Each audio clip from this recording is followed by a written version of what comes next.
I just got struck by an inspiration thought, and I had to write that down before. Oh my God, I love that Wait, I love though. that so much. When I just get relaxed, all of a sudden it's like, oh, this is something I'm working on, and there's the idea. I needed to write that down. I'm so sorry. No, I love that. This is my dream, okay? Yeah, We were honestly. interviewing Jason June and he had an idea. Yeah, Yeah. like that's our claim to fame now. Yes. I love it. Welcome to the Incoherent Fangirl. Where we are kickstarting the Christmas season a little early this year. I've got my Christmas sweatshirt on. I love it. One of my Christmas sweatshirts. I have plenty. I am Mandy of Winter Wonderland. And I'm Karin from the Marshall Empire. Welcome to this. Is it weird to say like the first episode after? Like we're starting a whole new 100, I guess. I was wondering where that was going. Yeah. My brain was like, after what? This is the first episode after our 100th episode. Oh my goodness. The beginning of the next 100. Look at us go. We're starting from scratch. From scratch.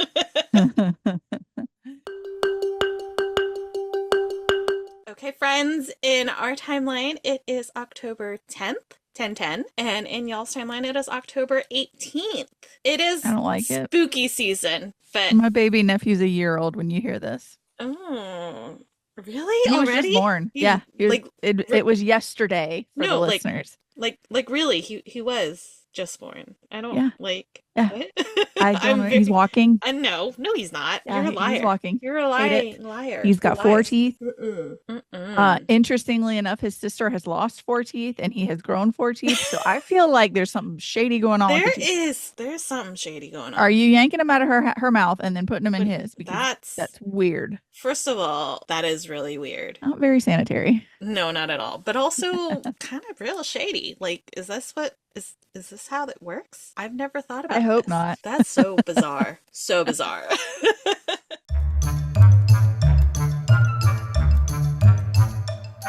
This week in Fangirling, what'd you do, Mandy? So I listened to This Cursed Light by Emily Theed. So it's the sequel to This Vicious Grace. I can't really tell you much about it because it's leading off of a cliffhanger. So just a recap of the first book. It was like a From Blood and Ash, Shatter Me Baby. So you've got this girl who's blessed to be like a religious spearhead, and she's supposed to amplify her partner's powers by touch. So if she touches a partner that has fire magic, she can like shoot fire off into the distance. Unfortunately for her, her touch kills everyone.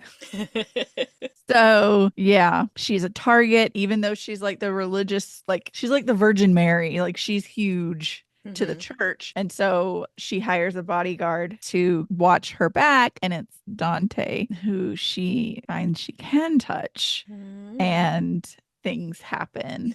And yeah, it was good. It was a good sequel. Then I finished If I Stopped Haunting You by Colby Wilkins. So it was the Scottish writing retreat ghost story. Penelope Skinner threw a book at Neil Storm because she's a debut horror author. He's a best-selling horror author, and she thinks his writing is shitty and overhyped. So throwing the book at him during a panel at a convention wrecked her career and wrecked his creativity. They unknowingly end up at the same writing retreat at a haunted castle in Scotland, and they're isolated from the rest of the world, both by distance and a snowstorm. So like they can't get out if they wanted to. I think I mentioned last week that the nearest hospital is 300 miles away. You're not going anywhere. Yeah. Oh, and there's a murderous ghost on the loose. Of course. Just to add to the romance. But I really enjoyed it. It was good. It was funny and lighthearted, but then it would be like, oh my God, the ghost is like covered in blood. What's going on? Boy. Or she looks like she's gonna kill me. So it was really good. I enjoyed it. This was my week of finishing things. I finished A Captured Cauldron by R.K. Ashwick. Everything's great on Rosamond Street until Ambrose is kidnapped during Potion Con after he was like, you guys are being so weird about kidnapping for no reason. He's kidnapped by criminals that want him to brew an impossible potion. So Rosamond Street, of course, is going to band together. They're determined to get Ambrose back. And Ambrose is determined to delay making this potion as long as he can to give Rosamond Street time to come save save him and maybe not just him. Yep. So this was higher stakes than Arrival Most Vile, but still like the cozy feeling that we know and love from R.K. Ashwick. There were new characters, new settings, new relationships, a freaking puzzle. Yes. So if you read A Captured Cauldron and you solve the puzzle, you enter a code on RK's website and you get teaser art for the next Dudes of Brew book, which is really exciting. Yes. I thought that was so cool. Very cool. I went to Terror Fest, which was a little, like, we have the Trails of Terror here, which is like a haunted trail, but they did Terror Fest last weekend, which was like a vendor event. The twins and I set up a booth for Beacon TV, because Josh was in Illinois. And so I was like, well, I'll go sell it for you. Unfortunately for us, it was 2 nights and it was dead. No pun intended. Both nights. It was really bad. Like it was fine. Like they tried, but I don't know if they didn't advertise it a lot or if people just were like, it's too early, it's too hot, I have other things going on. So there just weren't a lot of people there. But there was one vendor who had really, really cute earrings, and they were like, all ghost earrings are $1 and everything else is $2. The way I stocked up. The way I stocked up on cute earrings that I thought would be like $10. Right. I've started flopping in a Winter Wonderland by Jason June, which we'll talk about in a little bit. And then, thank God for this for Karin, I'm caught up on Agatha All Along. Oh, I'm not. No? I didn't watch yesterday's episode. Okay. Well, I do want to give a trigger warning that's not going to be a spoiler, really, but it wasn't like I was like screaming and hiding my face, but this show gets very close to like horror-y. Episode 5 has a character that like moves in a way that they're not supposed to, like contorting and stuff, which I know can be a common trigger for people. And they move really fast while they're moving in a way that a human body doesn't move. So if that's something that's upsetting to you, proceed with caution with episode 5. And then a lot of the like special effects and makeup are very scary. Like one of the twins would be upset. Like she wouldn't be able to get all the way through it. So it's not going to be like a slasher gory. It's not The Crow. But if you don't like people that don't move the right way, you know, if you don't like Reagan coming down the stairs on her back in The Exorcist, this might be a little hard. Well, only thing I'll say is that there's a reveal that Josh has been calling from season 1. And of course he's going to be, from episode 1. And of course he's going to be insufferable Josh about it. He was like, I told you. But I have questions. I have an argument that I can't make yet. We'll make it next week. Okay. Yeah. Yeah. I was editing the pod. Well, I was distracted by reading and then I needed to edit the podcast. And so I didn't have time yesterday. Yeah. So I think this was a good episode. You know how like in Disney Plus Marvel shows, there's like, it's slow for a few episodes and then like it starts to pick up and all the pieces start coming together. We're picking up. Yeah. So you're going to like it. I'm excited. And that was my week. I didn't do a whole lot. I was kind of a bum. Okay. What did you do this week? I finished A Captured Cauldron by R.K. Ashwick, which you have already talked about, so I won't do that. I read A Torch Against the Night by Sabaa Tahir, which is book 2 of 4 of the Ember and the Ashes series. It literally picks up immediately where the last book left off, and I am so truly sad for anybody who read these books as they were coming out, because the wait time between books already sucks, but like between this specifically would have been awful. I obviously can't say very much because of spoilers for book 1. There's a lot of traveling, a lot of avoiding, a new POV character that we didn't have in book 1. There's betrayals, twists and surprises, new alliances, and another cliffhanger. Though I will say both cliffhangers are less, oh my god, someone's hanging off a cliff and will they survive level of cliffhangers, but like it's still stressful. You still want to know. Yeah. Then I read The Pumpkin Spice Cafe by Lori Gilmore. You've got Jeannie, who is the new owner of the Pumpkin Spice Cafe. Logan is her produce supplier. It's insta-love, but they both refuse to acknowledge it because of backstory. And I feel very lied to with this book. I was told that it was going to be super spicy.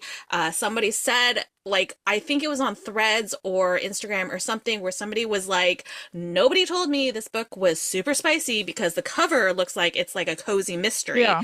And I was prepared. I was all in, and they didn't bang until like 80% into the book. 80% into the book. And then it was just kind of like meh. Like the spice level was not, it was like one step above. See, people don't It was literally like one step above like closed door fade to black. It was not that spicy. Yeah. I was like, I feel lied to. So to whoever said this, I'm mad at you.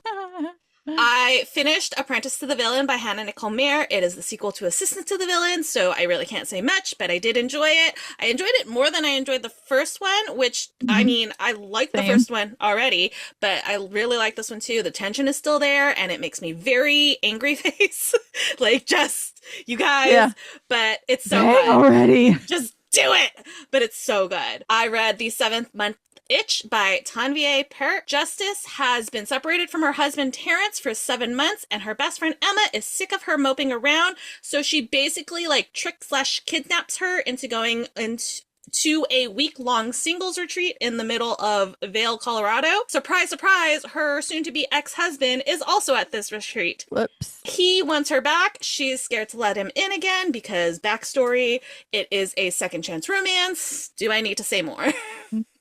Next up, The Cinnamon Bun Bookstore by Lori Gilmore, which is the second in the Dream Harbor series of standalones. So this is like the sequel to the Pumpkin Spice Cafe, but not really a sequel. You've got bookseller Hazel, who finds a secret message inside a book and doesn't know what it means. And this secret message is like, she sees that the book is like not, it's like crooked on the shelf. So she pulls it out to fix it, but then she realizes somebody has dog-eared a page, and when she goes to like open it up, she's like, oh my gosh, how could they?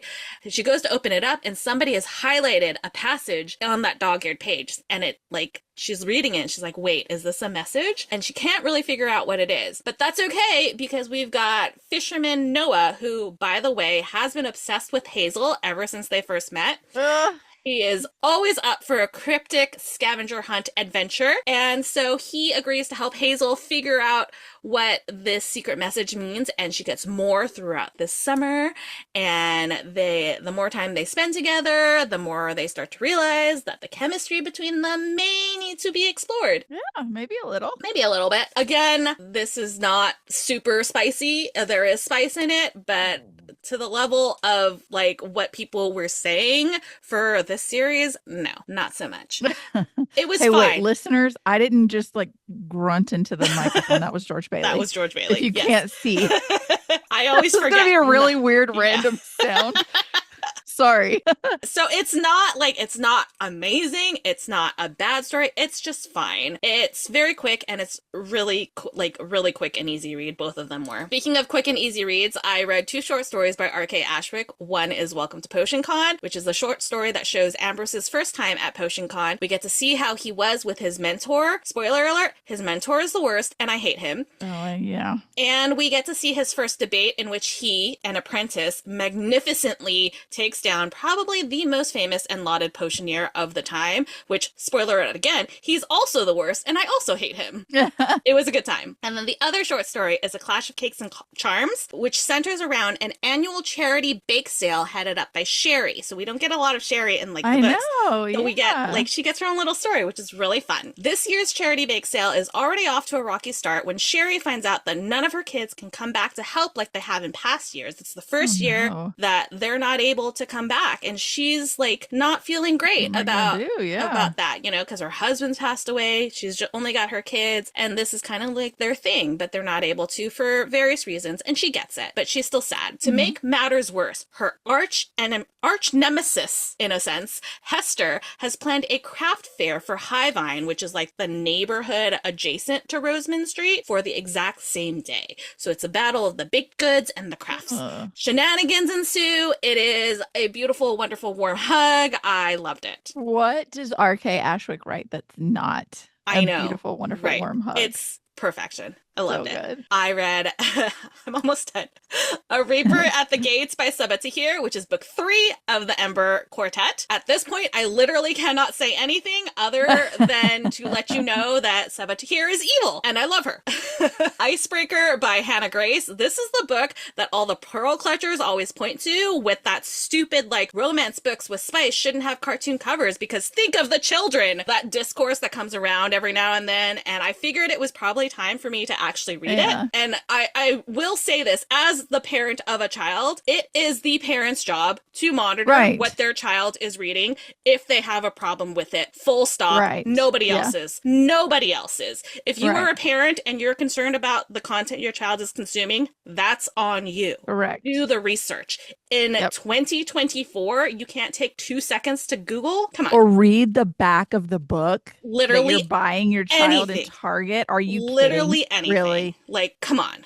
You're just going to put it on there in the Makes me cart because so- it's got a cartoon cover? Get out. Yeah, no, absolutely Get not. Okay, so we've got Anastasia Allen, who is a figure skater. She's been working her whole life in order to get onto Team USA for the Olympics, which it's going well because she has, at her college, is now part of the figure skating team, and they're working towards that goal together. You've got Nate Hawkins, who has already been drafted by an NHL team, but he's deferred that so that he can finish his degree, which, good for him. When a prank goes wrong, forces the UCMH hockey team and the figure skating team to share a rink, sparks fly. And it's kind of feels like it wants to be enemies to lovers, insta-love kind of thing, because Yeah. Nate is immediately like infatuated with her, and she's like, I could never date a hockey player. Hockey players, ugh, they're the worst. And so she's like determined to be like, absolutely not. So of course they end up together, right? Oh, yeah. Of course. So surprised. It was fine. It wasn't like anything magnificent. It's not, it could have used some trigger warnings. And honestly, now that I'm thinking about it,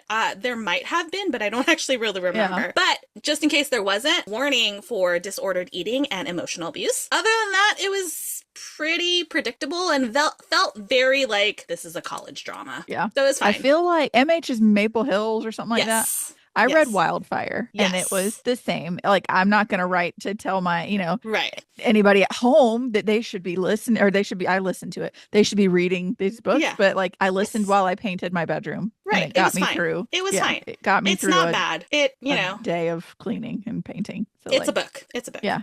It's a there. book. Yeah. I did like kind of the found family aspect of it, which was cool. Mhm. Like That I liked continues.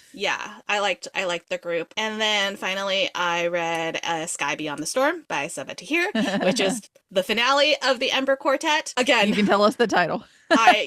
that's Sabaa Tahir is a monster and I love her. Yes, I cried. That's what I can tell you. That's pretty much what I can say about this book because it's the last book in a 4-book series. Yeah. I really can't say anything else. I started Air, which is the first book in the spin-off duology set in the same universe, and I'm going to meet Sabaa Tahir like immediately after we finish recording this, so it's very exciting. And I also started Flopping in a Well, I'm almost done with Flopping in a you're Winter about Wonderland by Jason June. I am like 96% of the way through this book, and I was like frantically trying to finish reading, but it's okay. It's getting to like I'm getting to that resolution and I'm like dying. Give I'm it like, to me now. I just need to know how it ends. Give it So to me. yeah, but I'm really loving it. And that's my week. I almost forgot to tell some sad news that Angie reminded me of. I'm to the point where I'm DNFing Jonathan Strange and Mr. Norrell.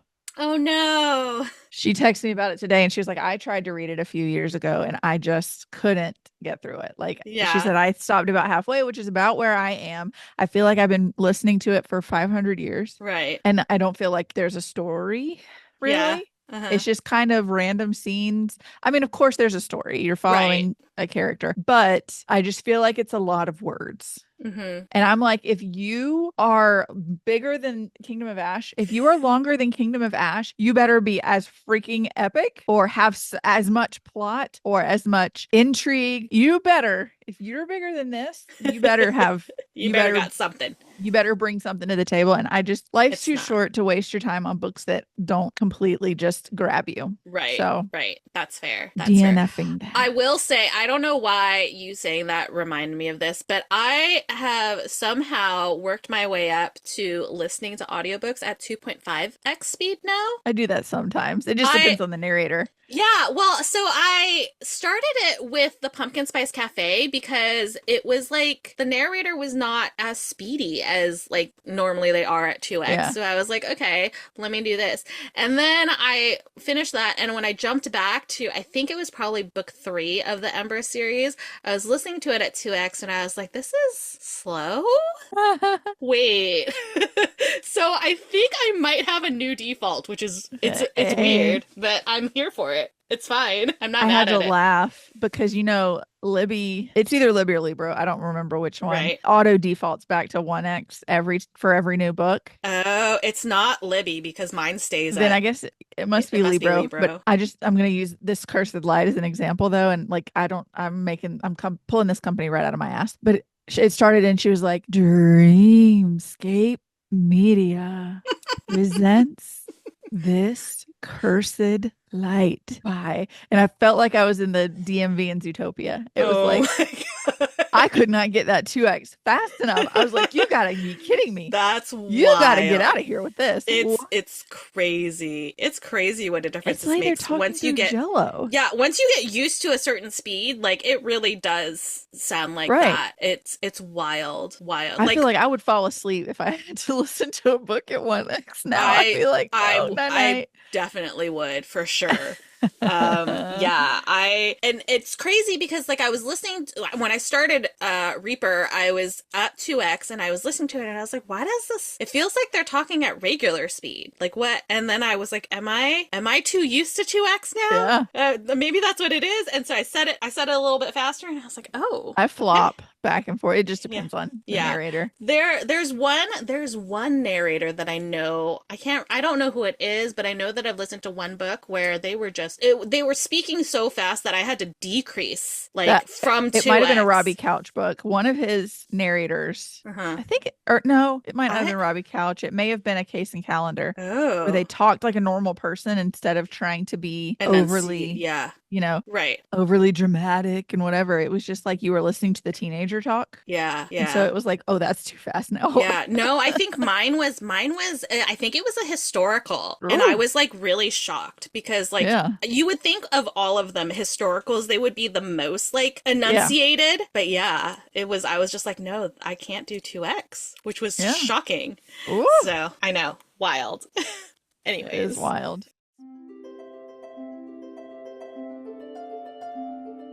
Speaking of wild, do you have any fictional boyfriends this week? Look how I didn't skip it this time. Oh, I know, Mandy. Good job. Let me go. Elias Viturius. This boy, this man is like, I love him so much. I can't even really explain what it is about Elias. He's from the Ember series. He's like the male main character. And he starts off as like a soldier in the Marshall Empire's, army thing. It's not like an arm, they call them something else, but like he's like a soldier and he's the one who was like, I don't want to be here. I'm not having a good time. I would like to desert. I would like to leave. I do not want to be a part of this at all. And he is just a sweet baby angel and I love him. And how do you have such a sweet, sweet man, a beautiful, wonderful, sweet man coming from somebody like Karis Viteria, who is like the Ember version of Professor Umbridge. Like, she's the worst. She's the worst. I hate her so much. It's not even like you love to hate them. Like, no, I just hate her. Yeah.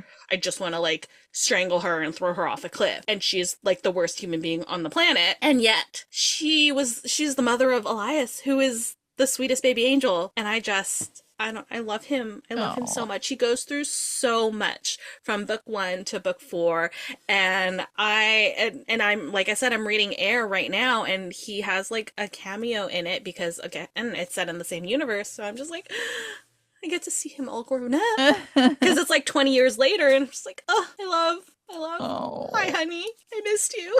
So, yes, Elias Viturius is my fictional boyfriend this week. How about you? I have 2. Okay. I really like Neil Storm from If I Stopped Haunting You. There's Pining. Houston, we have Pining. Ugh, I mean, that's all I need. Yeah. You find out things that like these months since the book throwing incident about him that are just like, goodness, look Aw. Okay. Okay. And then I love Casey from Flopping in a Winter Wonderland because Oh how my could I gosh. not fall in love with a tender-hearted 6'8" Christmas king?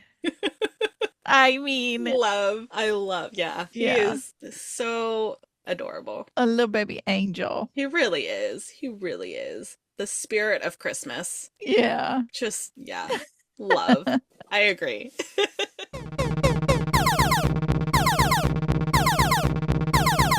That sound means we have an intruder Oh alert. my gosh, I'm so excited for this. Y'all are not ready for the energy that is about to be here. We are interviewing Jason June, author of the upcoming Flopping in a Winter Wonderland, among other things. Oh, yes. We're very excited to talk to you. Thank you so much for being here, Jason June.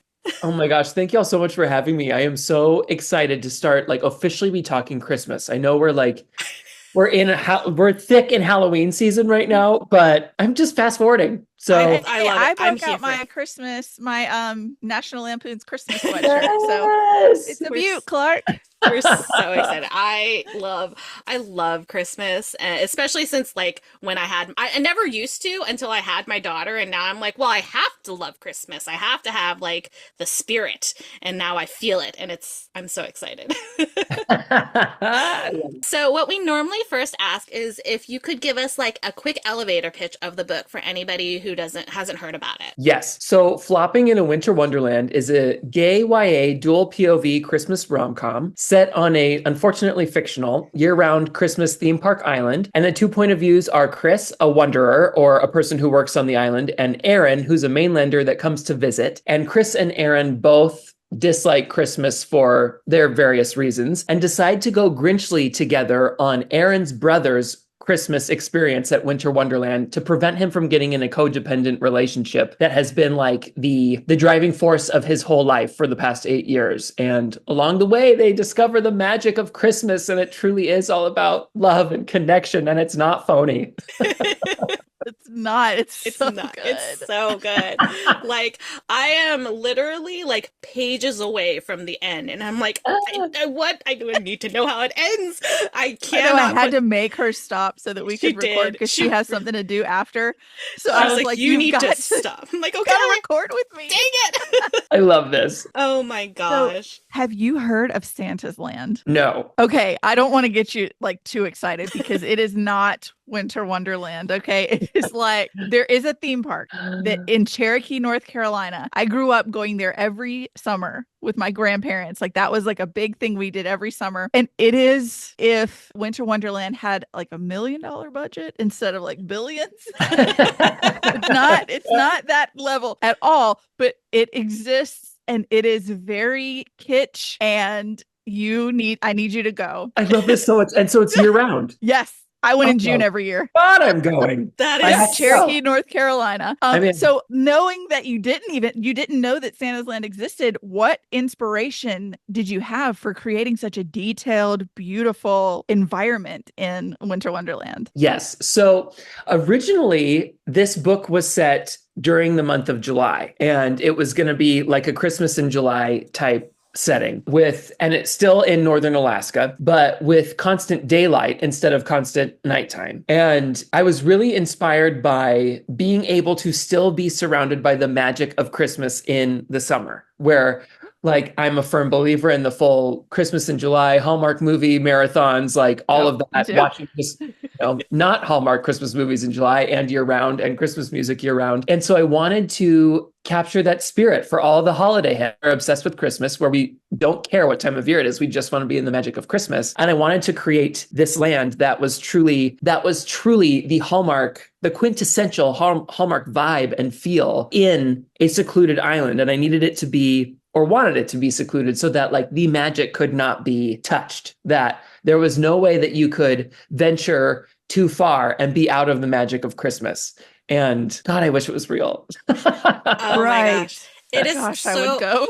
It is so wild because when I was reading the book, we're introduced to Aaron's brother, Casey, who is like all about Christmas, loves Christmas. It's like his whole personality, right? We have a friend named Casey who is Christmas is her everything. Like, she and her wife go all out. All out. They have multiple Christmas trees in their house. Yes. In their house. And so there's a line that I highlighted that I texted her. I'm like, something, I can't even remember the line, but it was something about how much Casey loves Christmas. And I was like, oh my gosh, you're in a book. I did the same thing. I text her and I said mine was christmascasey@gmail.com. This you? She was like, why don't I have this book yet? I love that so much.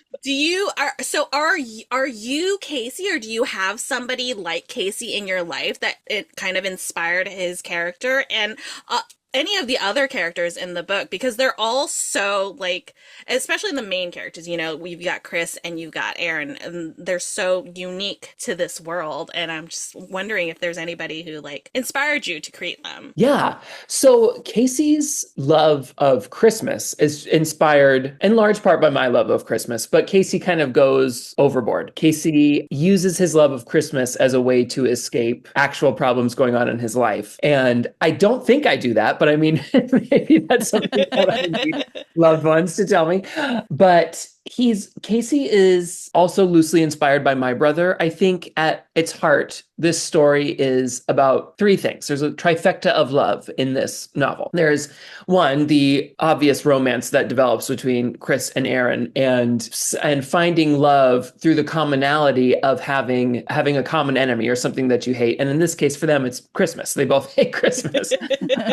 The other relationship that's really important is the relationship between brothers and Aaron and Casey. And even though Aaron wants to get all grinchy on Casey's Christmas plans, it's because he wants to protect his brother. And I've got a brother that we hated each other when we were growing up. And then the second he moved away to college, I was like, wait, I miss my brother. And wait a second. Yeah. And it literally 180 like overnight. And we became like peers and started a relationship as adults, even though at the time, I mean, he was like 18 and I was 15 or 16. But I all of a sudden understood and appreciated him. And my brother Zach is not nearly as much of a himbo as Casey is. Zach's actually a neuroscientist. Like, he's a very smart person. But he has that vibe of protectiveness that I do think my brother would do anything for me if it came down to it, which I think is at Casey's heart. So there's that relationship. And the third and final relationship is between Chris and his uncle Toby. And part of Chris's backstory and storyline is that he wants his uncle to be the first gay Santa at Winter Wonderland, which has never happened before in their legion of Santas that they have on the island. And when Toby auditioned to be Santa, he was accepted. But Toby said, on the condition that I want to be gay Santa, and the Winter Wonderland powers that be said, no, they won't do that. And so Chris is trying to get Toby back on the island. But that relationship that Chris has with his uncle is really inspired by the relationship I have with my aunts and uncles, that they're like another set of parents for me. My dad has 4 sisters, and all of them in some way or another took on a motherly role for me, and their husbands took on fatherly roles for me. And so this is sort of a love letter to them, and the impact that aunts and uncles can have. It can be just as strong and monumental and life-changing as that of your parents. You're talking to an aunt who is raising nieces. Their dad deploys for months at a time, and when he's gone, they're with me. Like, they have their bedrooms, they have like this is their house too, and you don't see that very often, like aunt and uncle representate. I don't even want to call it representation, but you know what I mean. Totally. And they'll send me TikToks, and it'll be like, I would choose my mom in every life, and they'll just say aunt asterisk. Like, they send me all of like the mom things, and they'll just say my auntie. And it's like, that is really special to see in that book, and I appreciate it as an aunt who is like more a in like secondary parent. Yeah, taking a more involved role in raising nibblings, nieces. I love that. Yes, they're going to remember you and the memories they're making with you like their entire life, and that's so important. And they're insufferable Christmas people too, because speaking of relatable for me though, Aaron being the middleman, the family middleman, has kind of been a theme that I think is going to resonate with a lot of people, because I know for myself, I was the middleman between my parents when they split. I had to pass the messages and the Christmas gifts. If this person wasn't talking to this person, but they still had to do something, I had to do it. I was always the one. And there's a part where Erin talks about, if I don't do it, no one will. So whatever. So where did that part of Erin's personality come from, being the doer, the fixer for everybody else? Yeah, I am a very Virgo, and I need things to be like just so, and I need things to go in the way that I have planned them. And there is a few characters in my backlog that all have this sort of like type A tendency to them, and what to do when life all of a sudden does not go according to plan. And for Aaron in particular, his lack of emotion when it comes to just getting things done is a defense mechanism from preventing himself from ever getting hurt again. And I think that can be it for a lot of us. For me, and why I have been focusing on it in this book, is I'm really realizing, thanks to the wonders of therapy, how much I do not like things feeling out of my control, and that it really, really sets me off. Like, not in that I like blow up and get mad, but in a way that like I obsess over it and I cannot stop trying to figure out how to get things back into my control. And I will sort of spiral in that, even if it's an internal spiral. And I wanted to show that struggle through Erin, that even something as like whimsical and magical as Christmas can be something that sets somebody off that has hardcore control issues. And it's silly that could make somebody upset when Christmas plans don't go according to plan. But yeah, I just thought it would be a good mashup, because a lot of times Christmas stories, which I love, will focus only on like external battles going on, and not a lot of the time on internal battles. I guess you should say more modern Christmas stories focus on external things, like what's going on with family and turmoil there, as opposed to internal. Whereas like some of the founding Christmas stories, like A Christmas Carol, is really about the internal. Oh yeah. Yeah. You gotta get your stuff going on. Yeah. I think you've done a really good job, because I'm one of those people. And so it's like when the giant mess goes wrong with baking the cookies, and it's like, this is supposed to be why isn't it magical? Exactly. And I think it's very like, especially during the holiday season, people get a little bit extra with the control. pressure. So yeah, Yeah. so setting it specifically in this setting, it makes it even more like stands out more. Yes. And I don't know about y'all's families, but it seems to me like in most families, there is the person or small core handful of people that are the planners for Christmas. They're going to get it all decorated. They're going to make sure the meal's going according to plan. They're going to make sure everything is just so. And then the rest of the family, the next like 80 to 90% of the family, is just along for the ride and wouldn't be able to make the holiday happen if it wasn't for those people. Right. Absolutely. That's me and my mom and my granddaddy. And the rest of them are just like, tell us when to show up. Yeah. If I need to bring a casserole. So speaking of planning, I'm always curious how because each individual author is different in the way that they write and they get through a story. So are you more of a plotter or a pantser? Like, did the story kind of come out fully fleshed? You had an outline, or did you kind of just make it up as you go along? Like, did was Erin like, okay, this is what we're gonna do, this is how the story goes? I am a hardcore plotter. Like, I cannot start a story unless I have a very detailed outline already going. And for me, it just helps my Virgo brain click more, where I might get writer's block, but for me, that typically happens in the outlining stage, where I'm like, okay, what is going to happen next to get to whatever core idea or theme or whatever it is I'm trying to flesh out. But once I have that outline and I'm drafting, I really don't have writer's block anymore. Knock on wood, beings of the universe, all the things, all fantasy miracles, which is really great that I can just draft and then revise. And that's not to say that there won't be things that I didn't add enough of yet, or characters that I haven't fleshed out enough yet, or storylines that completely change. There's always that, but there's more of a flow once I outline, where I can get the first draft done and then be able to see like, oh, this doesn't make any sense, let's get rid of that. I struggled a little bit in this particular book with the Raquel of it all, with Casey's girlfriend, that I needed to give her enough of a backstory story, but needed to also establish her relationship with Aaron and not just Casey, and how Aaron views Raquel. And that for me was the big thing in revisions that I didn't fully have fleshed out in the outline that I am happy that came through, or I hope came through in revisions. I finally figured it out. Yeah, definitely. It absolutely did. So I have some just rapid fire Christmas either ors for you. Yes. I have five. Every answer is going to be both. I know. Okay. Eggnog or hot cocoa? Hot cocoa. Me too. Peppermint or gingerbread? Ooh, peppermint. Oh, all right. Ice skating or sleigh rides? Sleigh rides. Hallmark movies or decorating cookies? Hallmark movies. Christmas shopping or gift wrapping? Christmas shopping. Ooh. We're like in all of them except I don't do peppermint. I don't want to feel like I just brushed my teeth. Yeah, I was just like, what can I like? Let's do some rapid fire. Oh, those I love are it. Now, like, fun. I want to go get my. I do a real tree. This makes me want to go get my Christmas tree. Yes. I'm so like in the Christmas spirit now. I'm like, Yeah, Good. I'm That's like, is amazing. it December time? Is it time, guys? November 1st. I know. is when That's my really Christmas when the stuff season goes up. starts. Is I now I know. think we're I'm officially on the November 1st date as a culture. Even though a lot of people like do not like that. I'm like, no, that's what it is now. 2 My months. family has to eat Thanksgiving dinner around the Christmas decorations. And my mom and I are the first two people at the Lowe's when the trees come in. Perfect. Every year. I got people. everybody. Yeah, see, I'm all for that for everybody but me. Only because my birthday is in November. So for me, I'm like, if we start decorating for Christmas, I feel like we're skipping my birthday. Right. I So get that's that. that's just in my house. Everybody else can do it. I love seeing it, but I'm like, here, no. We're gonna wait until at least after my birthday.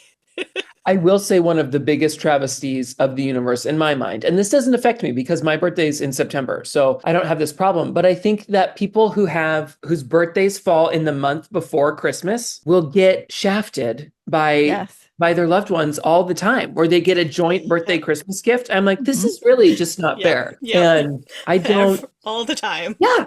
I'm All like, the this is time. not right. So you're All the telling time. me just by the luck of the draw, this person you say you love as much as everyone else, but whom you give two gifts to or two thoughtful experiences to, not necessarily like a monetary thing. You're only going to give one? That doesn't seem right to me. No. Mm-mm. I'm a Not psycho cool. about it because my husband's birthday is December 2nd. And Yeah. so he's not he doesn't want all of the fanfare, so but I'm like, no, we're having a birthday dinner where everybody's gonna come and it's gonna be about you and we're Yes. celebrating and we're not Yes. doing joint gifts because it's your birthday. Yes. And it's either gonna be that or we're gonna have to start doing a half birthday. Yeah. Or these people that don't understand are kicked out of the family/friend group. They Right. they don't have hearts, obviously. They And- thought They don't like We you don't as need 'em. much. Yeah. They clearly don't like you that much.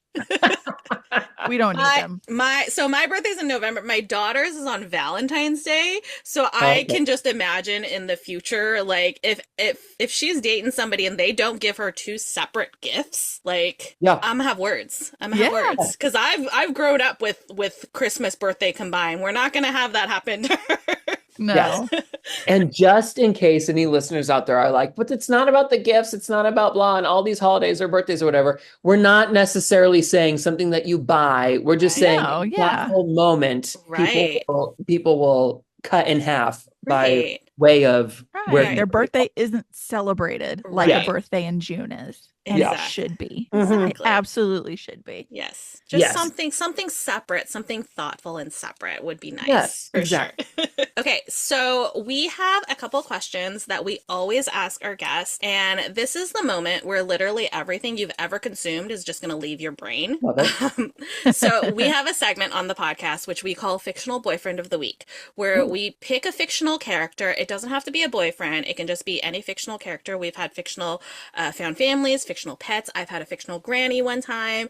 Just a fictional character we're really vibing with. Mine and they're was just Casey this week Yeah. because a 6'8" Christmas king Yeah. himbo. I love I'm that. here for that. So we want to know, do you have any fictional characters that you really vibe with that you think like people should meet this person? Yes, I am currently reading an advanced copy of Don Martin's Verity Vox, which is a like a middle grade fantasy. But it's middle grade in the way that it's like a timeless middle grade that you could read it at any age and it doesn't feel like you're being like spoken down to or anything. Not to say that I think middle grade writers do that, but you know what I mean. It feels like there's an omniscient narrator who's speaking to you about Verity's journey this whole time. And Verity is just this amazing, precocious little witch who is like around the age of 13. And in witch lore in Dawn's world is that they go out on their own on 13 and try to help just the world and the communities wherever the world is taking them with their magic, and for like no other reward than just doing it and like growing your witchly powers and helping the community. And Verity is just so badass, and I'm really vibing with her. And I'm just like, this is the kind of attitude we need from everybody, where it's like,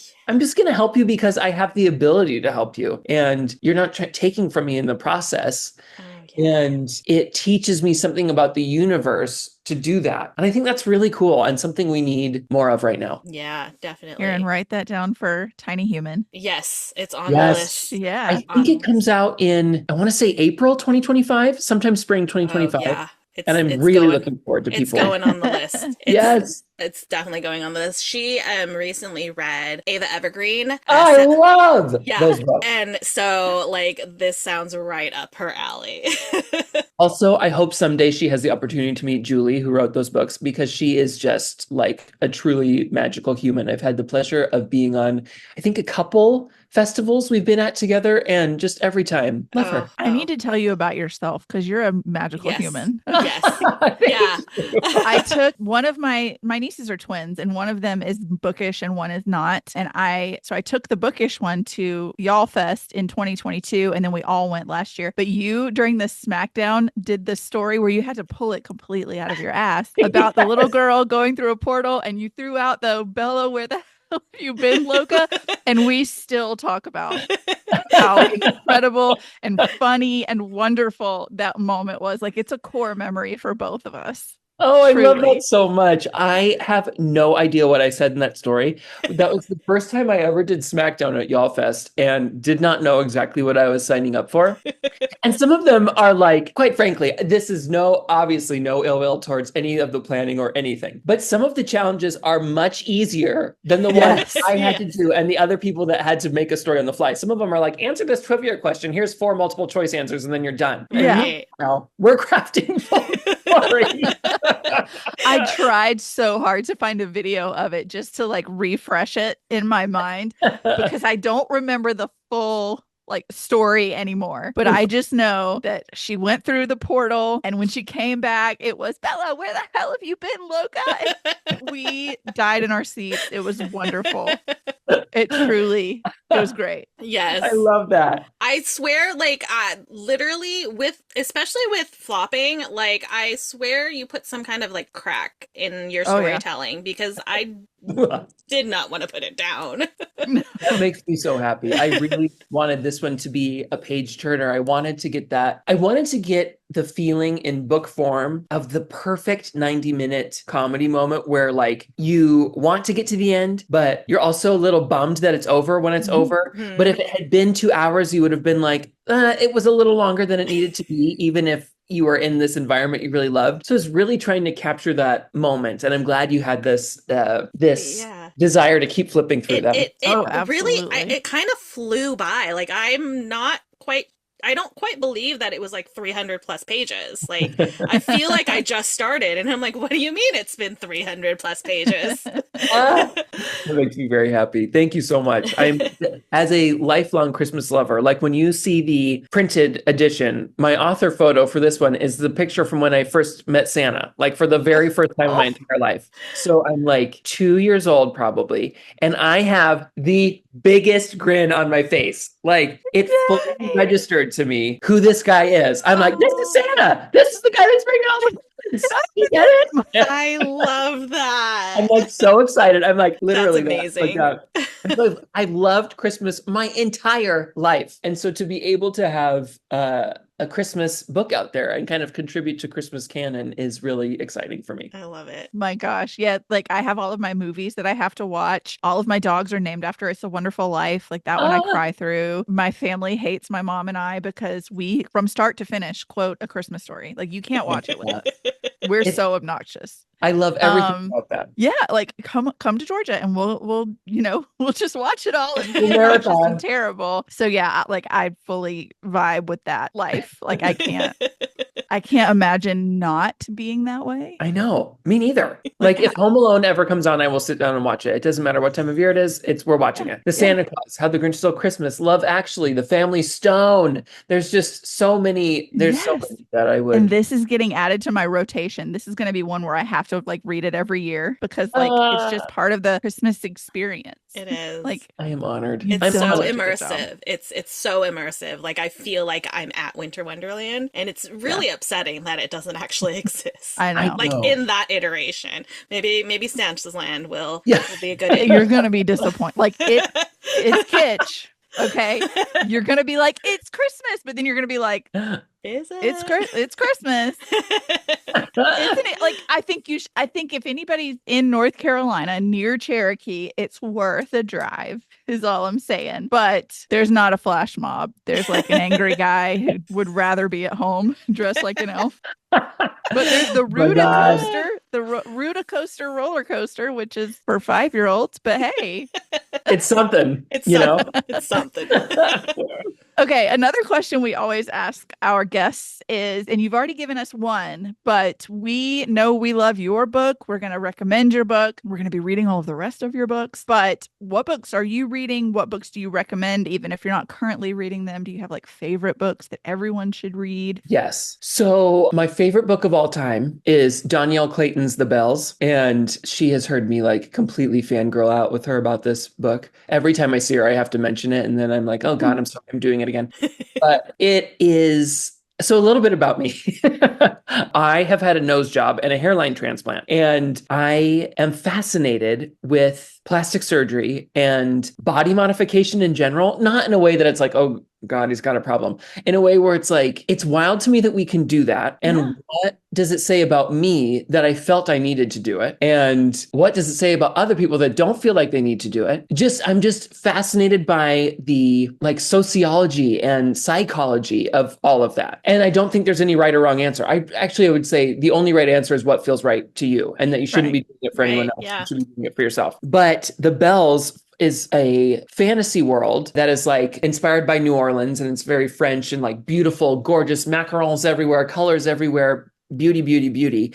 And it follows this group of young women called the Bells, and they have a magical ability to change the way that people look using their specific skill sets and a few other like substances that they help along in their transformations of people. And Danielle just explores so well what the price of beauty is and what people will do to match a trend, and what the danger is when it's about a trend and not about you. And I just love it so much every time I think about it. She just crafted it perfectly to be this very commercial, vibrant world, but then also have such a deep, like hit you in the heart and the gut message about really loving yourself and loving your body and being grateful for your body, regardless of shape, size, color, hair, all of it. It's just like gorgeous. She does an amazing job with that. So I always recommend that. I also really like the Ugly series for a lot of those same reasons.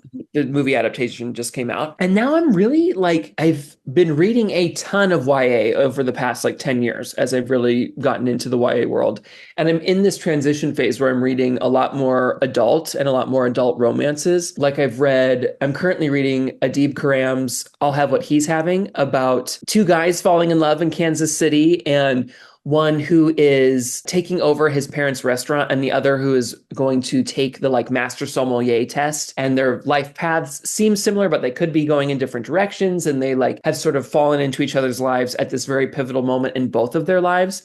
And it's just that great contemporary rom-com feel, and it's gay, and Adib is amazing. And it's nice to just have these like the romance is having such a boom right now, which I love. And it's nice to see that with gay love stories. I read Bride this year and loved it. Ali Hazelwood's Bride. Yes.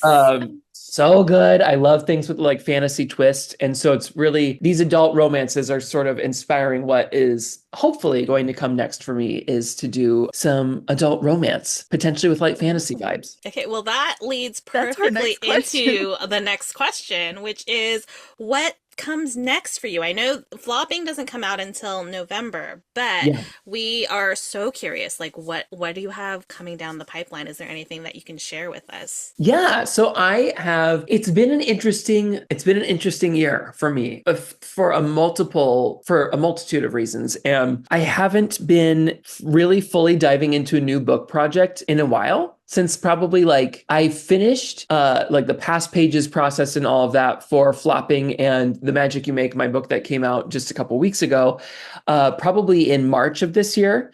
And so this summer I actually focused on a lot of screenplays. I'm trying to write TV. I love TV. I love sitcoms. I love to laugh. And so I've been writing a lot of those. And in the meantime, I've been coming up with ideas for adult romances.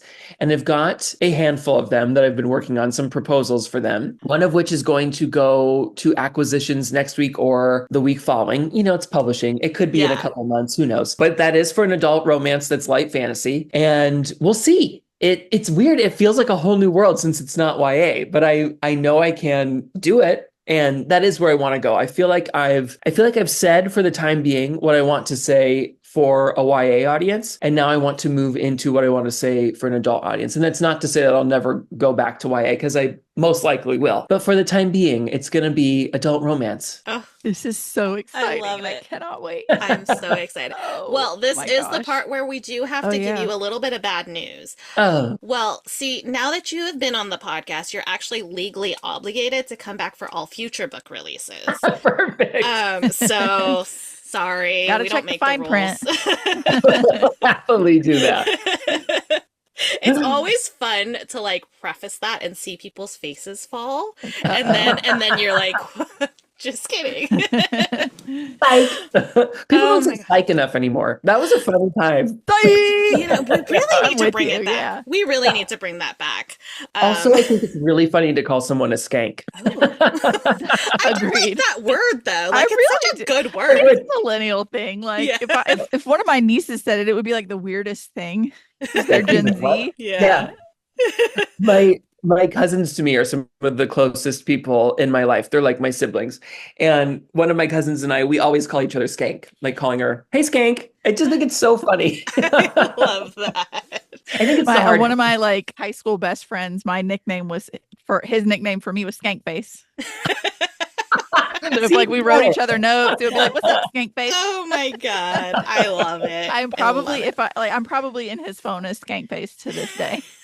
I love that so much. It's a funny word. It is. It's so good. It's so good. Thank you so much, Jason June, for being here. This has been so much fun. Thank you for having me. Everybody, My face go hurts. pick up a copy of, this is not the cover, but Flopping in a Winter Wonderland. It comes out on November 12th. Yes. So you have plenty of time to pre-order, and then you can get it just in time for the actual Christmas month and Make some cocoa or some eggnog. deep into Yes. the Christmas Cozy up. spirits. It's so good. You guys are going to fly through it. Please find me in my DMs to talk about it because it's Yes. so good. Absolutely.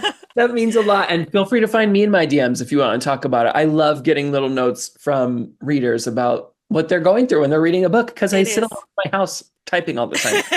Oh, I just remembered something. So Aaron's mom's name is Stella, and I have to say this because obviously we're not big fans of Aaron's mom, but the name Stella has such negative connotations for me. So I was like, wait, this is excellent. I love this. Oh my God. I got to narrate the audiobook, which was so much fun. And one of my favorite lines to deliver is Aaron going, "Where are the cranberries, Stella?" I love that so much. I'm gonna going have to take that clip and gonna have to hopefully do, we'll take like, that a TikTok sound. Yeah, gonna have to Yes. do like a reread once the audiobook comes out so that I can listen to that because I'm already in the Christmas spirit, and then once it comes out in November, I'll just reinforce it some more. I feel love like that. this is a good vibe. Absolutely. Amazing. Thank you all so much. It really means a lot. Thank you No, we've so had much. so This has much been fun. so much fun. Like literally my cheeks hurt. I know. Mine too. God, Oh, good times. Good you're times. bet testing we'll the talk limits to of you on the. my Botox. Oh, right. Oh my gosh. Thank you, thank you, thank you. It has been We'll talk such to a you on the blast. next one. Yes, we can't wait. Perfect. I can't wait. Yay. All right, y'all. Merry Christmas. Merry Christmas. Then a happy Halloween. Bye. Bye. Oh, I love him God. so much. he's like pure magic. Just joy. Just And joy. and I'm magic telling and you, just Jason June stepped onto that stage at Y'all Fest, and it was like nobody else is here. Like what he is the moment. He is the moment. He is the Like- moment. My gosh, I love him. He is just pure joy and magic and the energy. Like and I just Christmas vibes. I feel so He's the reinvigorated. same vibes as Christmas. He really is. He Yeah. is. George Bailey just left. Yeah, for anybody who did not watch that, George Bailey literally just leapt off the screen. It sounds like their dad must be getting ready to feed them finally. Ah, that makes sense. They probably heard the food rumbling. And they're like, okay, gotta go. Whoa. Ugh. Anyways, Jason June, everybody. Jason June, my face, like, seriously hurts. I It know. was so much fun. Oh. That was fun though. Yay. Even though it was painful. The good kind of pain. It's a good kind of pain.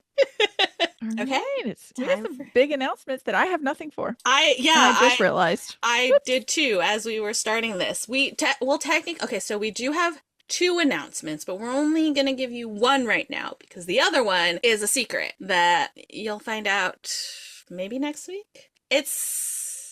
I forgot all of that. So It's because I Yeah. coordinated all the things. Mhm. Anyways, so our guest for next week, I don't have the book, but it's right there. It's that white one for anybody who is watching. We are interviewing Ceci Robson, author of Bloodguard, next week, and I'm so excited. Like, I've been dying to read this book. Like, people have been talking about it and, like, been so excited about it, and I'm like, I'm excited too. I want to read it now. It's over on my desk. I know. I'm like, it's right there. I can see it. It stands out because my bookshelves are black.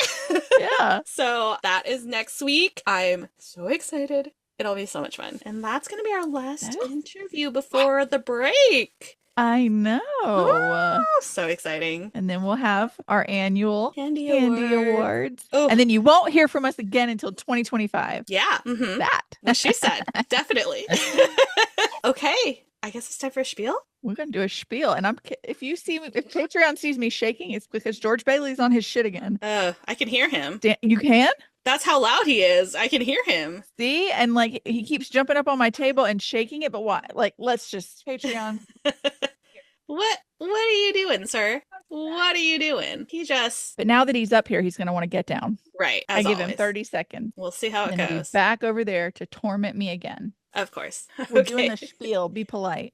All right, friends. If you enjoyed this episode, please like, follow, and subscribe wherever you are listening to us. Please follow us on social media. We are at The Incoherent Fangirl on all the things. You can also visit our website, theincoherentfangirl.com, where you can also stream all of our episodes, as well as read our blog, which has so many reviews, I can't keep count. If you're interested in early access to podcast episodes, full video episodes, and bonus content, you can subscribe to our Patreon by heading to theincoherentfangirl.com/Patreon. You also have the opportunity, if you're not interested in a full-time commitment, to purchase bonus content individually or as a collection. There are options there. But if you subscribe to Patreon, you could see George Bailey's ashamed face for his behavior right now. It also is cheaper to subscribe than to buy things individually. I did Yeah, that on just do purpose. that. If you're interested in some merch, we do have a merch store. All the designs Woo! are from Mandy here. Head to theincoherentfangirl.com/shop to do some self-care. It is the season of self-care, so take care of yourself by doing some shopping. Yes. And if you have any questions, comments, concerns, suggestions, design ideas, you want to tell us that we're pretty, you want to tell George Bailey to get off his shit, send us an email at theincoherentfangirl@gmail.com. We love hearing from y'all. Yes. And of course, one last way to support the podcast is to rate and review on whatever platform you're listening to us. Please give us your words. We love your You words. know we love words here. She is at Mandy Perv on all the things. She's at Miss Made in China on all the things. And once you followed us on social media and you followed the podcast on social media, you can head on over and do some more self-care by visiting our internet besties and shopping. It's like the holiday season. You definitely should be shopping. Always. First Get stop. that serotonin boost during seasonal depression season? Come Yeah. on. It's pretty important. First up, you're going to head over to herecomesthenerd.com to get some of your artsy goodies. Use code FANGIRL to get 20% off your first order. Then, once you've got your pins and artsy goodies, you're going to head to onceuponabookclub.com. We have 2 codes that you can choose from. They do not stack, but we love you no matter which one you use. If you use code Mandy10 or Karin10, you'll get 10% off. You just have to make sure you spell Karin right, or you're getting no percent off, and we'll throw you off a cliff. That is, With yes. the character from Ember in the Ember. Ashes. Yeah. Yes. You guys can be in the valley together. In In the canyon. In the ravine. canyon. Goodbye. Fall onto the rocks. And then once you've done that, you can head over and visit our friend Amber D. Lewis. Go to amberdlewis.com. You can add 10 of everything to your cart. Use code FANGIRL10 and you'll get 10% off the 10 of everything, which basically means you've gotten one of each item for free. Math. Math. That's how it works. Yeah, exactly. And last but not least, I guess you should support the show husband, even though George Bailey is being so crazy because he hasn't been fed yet because his dad is still on the phone. Hasn't fed him, so that's his issue. But That I is guess a we'll still problem. support him anyways. I guess. So you're gonna go follow Searchers Believe on everything and the Paranormal Mind on everything. That's his paranormal group and his podcast. Paranormal Mind is on a bit of a hiatus, but with the holidays, they'll have more downtime to be able to record again. And if you'll head to searchersbelieve.com/shop, you can get some Searchers spooky merch designed by yours truly. And then you're also gonna want to subscribe. Did I even say the code? Nope. Use Fangirl10. Get 10% off. I'm killing it, guys. We're kicking off 101 episodes. We're doing strong. great. This is perfect. This is very on brand. Okay. Searchersbelieve.com/shop. Use code Fangirl10 for 10% off. Then you're going to go to streambeacontv.com and use code Fangirl10 for 10% off of your subscription to Beacon TV. So this is a new streaming platform that is more horror, true crime, paranormal centric. We got tired of hearing about really good shows that were rejected by networks because they didn't fit into a certain box. And you have talented creators who were told by major networks that their stuff wasn't good enough when it is. So we are giving them a home. Yay. So yes, it's very cool. We got some very exciting things in the works. They announced that the cast of the Holzer Files is reuniting for a new exclusive show on Beacon. That's exciting. And yeah, just go subscribe. You can follow Stream Beacon TV anywhere. We're on Apple devices, Google devices, Android, Roku. We got All Roku the the other day, things. which was really exciting. Yay. And yeah, Fangirl 10 gets you 10% off of your subscription, and it's $5 a month. Yeah. Like, Come on, guys. Come on. You know you want to. Yeah. It's the perfect time to do it, too. It's spooky Correct. season. Spooky season. Come and on. you get a discount. And That that might have been the Incoherent the Girl. Incoherent Girl. Thanks for listening. Thank you. We We love love you. you. Bye. Bye. We are sponsored by our friends at Here Comes the Nerd. Pins, stickers, magnets, and more. Here Comes the Nerd has happy art for all fandom-loving hearts. New customers can use coupon code FANGIRL during checkout for 20% off their first order at herecomesthenerd.com. Coupon applies to ready-to-ship items only.